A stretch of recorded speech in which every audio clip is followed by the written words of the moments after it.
नमस्कार दोस्तों, मेरी रसोई में एक बार फिर आपका स्वागत है। आज मैंने बनाए हैं बेकरी स्टाइल डोनट्स घर में ही, जो कि घर में ही बहुत बढ़िया बनकर रेडी होते हैं और बच्चों के तो बहुत फेवरेट होते हैं।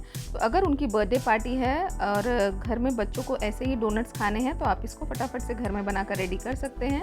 बहुत ही अच्छे बनते हैं। अगर आप सारे स्टेप्स फॉलो करेंगे तो आप भी एकदम परफेक्ट डोनट्स घर में ही बनाकर रेडी कर सकते हैं। तो चलिए रेसिपी स्टार्ट करते हैं। सबसे पहले इसको बनाने के लिए मैंने यहाँ पर ले लिया है एक बोल और इसमें डाल दिया है आधा कप गर्म दूध इतना गर्म होना चाहिए कि अगर आप इसमें उंगली डुबाएं तो आपकी उंगली जो है वो गर्म सह सके। अब इसमें डाल दिया है मैंने 2 चम्मच चीनी और इसको दूध में अच्छे से घोल लेंगे। और फिर मैंने यहाँ पर ड्राई ईस्ट का यूज़ किया है, एक्टिव ड्राई ईस्ट का मैंने यहाँ पर यूज़ किया है। ईस्ट का आप थोड़ा सा ध्यान रखिएगा कि ईस्ट जो है वो बिल्कुल पुराना नहीं होना चाहिए, एकदम फ्रेश ईस्ट लीजिएगा आप, क्योंकि अगर ईस्ट जो है वो काफ़ी पुराना होगा तो फिर वो अच्छे से फर्मेंट नहीं होगा।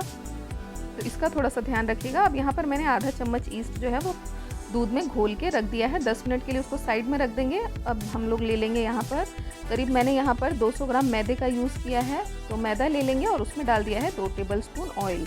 अब अच्छे से मैदा को ऑयल में अच्छे से मिक्स कर लेंगे और मिक्स करने के बाद 10 मिनट के बाद हम लोग देखेंगे कि जो हमने ईस्ट फर्मेंट होने के लिए रखा है वो अच्छे से फर्मेंट हुआ कि नहीं। तो यहाँ पर आप देख सकते हैं कि जो ईस्ट है वो किस तरह से बढ़िया से फर्मेंट हो गया है। इसी तरह से आप भी ध्यान रखिएगा, अगर ईस्ट पुराना होगा तो वो बिल्कुल भी फर्मेंट नहीं होगा और हमारा जो डो है वो अच्छा नहीं बनेगा। तो अगर डो अच्छा नहीं बनेगा तो डोनट्स भी बिल्कुल अच्छे से बन के रेडी नहीं होंगे। तो ईस्ट का थोड़ा सा यहाँ पर ध्यान रखिएगा। तो यहाँ पर अब हम लोग आटे को अच्छे से गूंद लेंगे और गूंदते समय यहाँ पर हम लोग, अगर आपको लग रहा है कि आटा इसका काफ़ी लूज़ होना चाहिए, बिल्कुल भी टाइट आटा नहीं लगाना है। तो यहाँ पर अब ईस्ट वाला जो दूध था वो मैंने अच्छे से मिक्स कर लिया है, लेकिन अभी अगर और एक्स्ट्रा दूध लगेगा तो हल्का गुनगुना दूध आप और ले सकते हैं। 2 से 3 टेबलस्पून दूध और ऐड करना पड़ेगा और अच्छे से आटा जो है वो गूंद के रेडी हो जाएगा। अब आप देख सकते हैं कि मैं किस तरह से आटे को जो है वो पटक पटक कर अच्छे से मिक्स कर रही हूँ। इसी तरह से आप भी कर लीजिएगा। इसको अच्छे से गूंदने में मुझे करीब 5 से 7 मिनट लग गया था और इसको इस तरह से हाथों से स्ट्रेच करते हुए हम लोग गूंद लेंगे और इसको एक अच्छा सा पोटली का शेप देकर एक बोल में हल्का सा ऑयल ग्रीस कर लीजिएगा और इसको जो डो हमने बनाकर रेडी किया है डोनट्स के लिए उसको इसमें रख के ऊपर से हम लोग इसके ऊपर एक क्लिंग रैप लगा देंगे, वरना आप इसको अच्छे से प्लेट से भी ढककर साइड में रख सकते हैं। अब इसको करीब 1 से 1.5 घंटे के लिए हम लोग इसी तरह से छोड़ देंगे और जो हमारा डो है वो फूल के एकदम डबल हो जाना चाहिए। तो समझ लीजिएगा कि जो हमारा डो है वो बिल्कुल परफेक्ट तरीके से फर्मेंट हुआ है। तो अब इसको रख देंगे अच्छे से एयर टाइट करके साइड में। तो मैंने यहाँ पर पहले से ही डो बनाकर रखा हुआ था। यहाँ पर मैंने सिर्फ आपको आटा गूंद के दिखाया कि किस तरह से आपको डो बनाना है। तो यहाँ पर जो मैंने बना कर रखा था डो, उसमें वो काफ़ी आप देख सकते हैं कि फूल कर पूरा डबल हो गया है। अब इसमें एक पंच मारेंगे और इसकी जो एयर है वो अच्छे से निकाल लेंगे और आटे को इस तरह से गोल गोल घुमाकर मिक्स कर लेंगे। अब ले लेंगे एक सरफेस पे थोड़ा सा आटा छिड़क लेंगे और जो डो हमारा है इसको 2 पार्ट्स में डिवाइड कर लेंगे। आप देख सकते हैं कि किस तरह से मैंने इसको 2 पार्ट्स में डिवाइड कर लिया है। अब जो एक पार्ट है उसको हम लोग इसी तरह से ढक के साइड में रख देंगे और बाकी का बचा हुआ एक पार्ट हम लोग बेलन की हेल्प से बेल लेंगे। तो आप देख सकते हैं कि मैं यहाँ पर इसको बेलन की हेल्प से अच्छे से बेल रही हूँ और मैंने इसको कितना, इसकी थिकनेस कितनी होनी चाहिए वो आप देख सकते हैं। यहाँ पर मैंने इसको जितना आलू का मोटा पराठा जिस तरह से हम घर में बनाते हैं उस तरह की थिकनेस आप रखिएगा।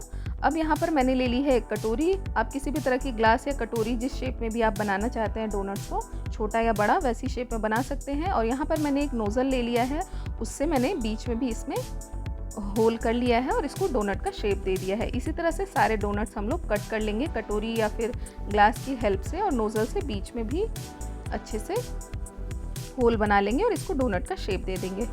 अब इसको हम लोग रख देंगे आधे घंटे के लिए साइड में, डोनट्स बनाकर ढक कर अच्छी तरह से, ताकि ये और अच्छे से फूल जाए और बढ़िया डोनट्स बनकर रेडी हों। अब यहाँ पर मैंने ले लिया है डबल बॉयलर और मैं अपनी चॉकलेट जो है वो मेल्ट कर लूँगी। आप चाहें तो फिर माइक्रोवेव में भी चॉकलेट्स को मेल्ट कर सकते हैं। मैंने यहाँ पर दोनों तरीके से किया है। मैंने वाइट चॉकलेट को डबल बॉयलर में मेल्ट किया है और जो हमारी डार्क कंपाउंड चॉकलेट थी उसको मैंने माइक्रोवेव में 30 सेकेंड करके अच्छी तरह से मेल्ट कर लिया है। अब हम लोग हमारे डोनट्स जो हैं वो आधे घंटे के बाद मैं आपको दिखाती हूँ। तब तक कढ़ाई में ऑयल गरम करने के लिए रख लेते हैं और देख सकते हैं कि जो हमारे डोनट्स थे वो साइज़ में पूरे डबल हो गए हैं फूल के। अब जो डोनट्स हैं उसके मैंने जो नीचे पेपर रखा था उसको मैंने अच्छे से कट कर करके अब हमारे जो डोनट्स हैं उसको कढ़ाई में डाल लेंगे। बहुत ही सावधानी के साथ आप ये काम करिएगा। वैसे तो बहुत इजी होता है, आराम से जो डोनट्स हैं वो छूट के सीधा ऑयल में चले जाते हैं। तो आप इसी तरह से थोड़ा सा सावधानी बरतते हुए ऑयल में सारे डोनट्स को डाल के अच्छे से गोल्डन फ्राई होने तक मीडियम फ्लेम पर आप जो डोनट्स हैं इनको फ्राई करिएगा, वरना जो डोनट्स हैं वो जलने लगेंगे, क्योंकि ये इसमें ईस्ट मिला हुआ है और ये फर्मेंट आटा है, तो ये बहुत ही जल्दी रेड ब्राउन हो जाता है। थोड़ा सा यहाँ पर ध्यान रखिएगा, फ्लेम को मीडियम और लो रखिएगा, इसी पे इसको हम लोग फ्राई करेंगे। तो यहाँ पर आप देख सकते हैं कि एक एक करके मैंने जो सारे डोनट्स हैं वो ऑयल में डाल दिए हैं और किस तरह से इसको मैं फ्राई कर रही हूँ। आप भी इसी तरह से इसको अच्छी तरह से फ्राई कर लीजिएगा। आप देख सकते हैं कि यहाँ पर सारे डोनट्स जो हैं वो फ्राई हो गए हैं। एक डोनट मैं आपको तोड़ के भी दिखा देती हूँ। देख सकते हैं कि अंदर कितना अच्छा एकदम ब्रेड का टेक्सचर आया है, पूरा बहुत ही बढ़िया डोनट्स बनकर रेडी हुए हैं। अब यहाँ पर जो चॉकलेट थी, दोनों तरह की चॉकलेट मैंने यहाँ पर मेल्ट कर ली है। अगर आपके पास एक ही तरह की चॉकलेट है तो आप एक ही तरह का बना सकते हैं। तो यहाँ पर मेरे पास दोनों चॉकलेट्स थी तो मैंने दोनों मेल्ट कर ली है और मैं 2 तरह के डोनट्स यहाँ पर बनाकर दिखाऊंगी आपको। अब जो हमने डोनट्स बनाए हैं वो चॉकलेट में इस तरह से डिप कर लेंगे और साइड में रखते जाएंगे। यहाँ पर सारे डोनट्स जो है वो मैंने चॉकलेट में डिप कर लिया है और अब इसको एक प्लेट में इस तरह से रखते जाएंगे और इसी तरह से सारे डोनट्स को चॉकलेट में डिप कर लेंगे।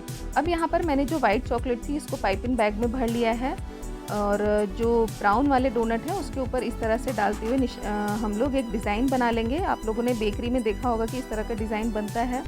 बहुत ही परफेक्ट डिज़ाइन तो नहीं बना मेरा, बट ठीक है, घर में खाने के लिए बढ़िया है।